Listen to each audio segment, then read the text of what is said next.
ज्ञान देणं दुर्गम ठिकाणी जन्म घ्यावा, इतरांचं जीवन फुलवत फुलवत मार्गक्रमण करावं. तपती धरती पर पतितं को पेड़ देता है साया, उन्हात वाढणारी झाडं इतरांना सावली देतात गड्या.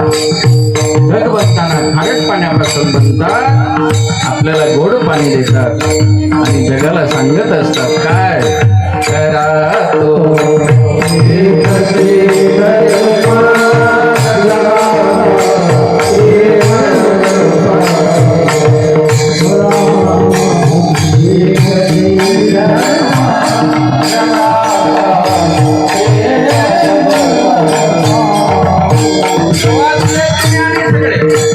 कोणी बरोबरीने येईल, कोणी पुढे जाईल, कोणी मागे राहील. एखादा बरोबरीने आला तर हर्ष व्हावा, पुढे गेला तर आदर निर्माण व्हावा, मागे राहिला तर त्याला आधार दिला पाहिजे.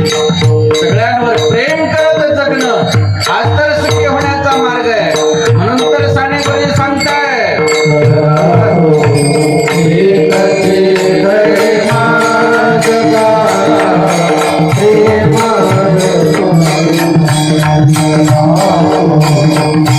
Thank you.